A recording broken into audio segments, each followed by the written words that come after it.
पंतप्रधान माननीय श्री नरेंद्र मोदी साहेबांनी जो 500 आणि हजाराच्या नोटांचा निर्णय घेतलाय तो अगदी बरोबर आहे। मी त्यांचं माझ्या वतीनं सहर्ष स्वागत करीत आहे।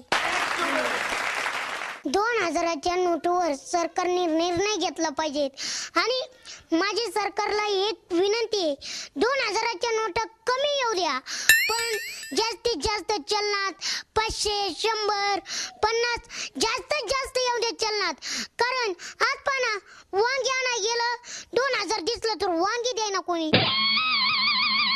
आणि आपल्याला वांगी घ्यायची असतात 40-50 रुपये पर्यंत, पण वांग्याला सुद्धा घ्यायना। शेजाऱ्याची गेलं 2000 घेऊन तर तो म्हणतोय पैसे सुट्टेच नाहीत माझ्याकडे। मग हे आर्थिक अडचण होती आणि सर्वसामान्य आपल्याकडे संख्या जास्त आहे सर्वसामान्यांची। आज तुम्हाला सांगतो सर की माझंच ताज उदाहरण देतो। परवा माझी दाढ दुखत असल्यामुळे मी दवाखान्यात गेलतो आणि डॉक्टरने मला चेक केलं, तपासलं, पण काय झालं की त्यांचं बिल झालं 70 रुपये आणि माझ्याकडे नोट होती 500 रुपये। 500 रुपये असल्यामुळे डॉक्टर म्हणले की नोट आम्ही घेत नाही, इतक्या कोडून तुला सुट्टी देऊ। मग घेत पा 500ची नोटची घ्यायना तर बाजारात मंडईला गेलं तर 2000ची नोट कधी घ्यायची? तर आपण सुद्धा नुकसान सहन केलं पाहिजे का?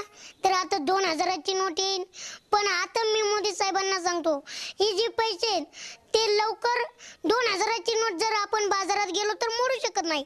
मग आपण 100च्या नोटा लवकर छापा, आता नोट आहेत, पण आता जर तुम्ही सांगा मशीन एका दिवसात किती नोटा छापेल? मग यामुळे नुकसान शेतकऱ्याची थोडीशी होती। आता पहा शेतकऱ्याचा मालाला बाजार राहिला नाही, कुठल्याच मालाला। आज पहा सारं कांद्याने वांद केलं, ही नुकसान होती, पण आपण सुद्धा थोडासा धीर धरला पाहिजे। धीर म्हणजे आता नवीन पैसे येतील आणि थोड्या दिवसात सर सुरळीत होणार आहे।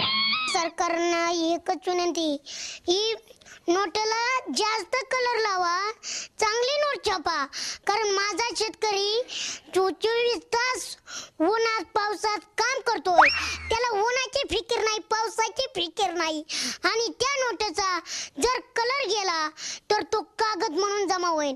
पहिली नोट पहा 1000ची, पावसात जर भिजली तर ती वाळाय टाकली की लगेच रुस्त व्हायची, आणि आताची नोट जर कलर गेला तर तिचा कागद म्हणून होईल, उपयोग होणार नाही। असं काहीतरी करा।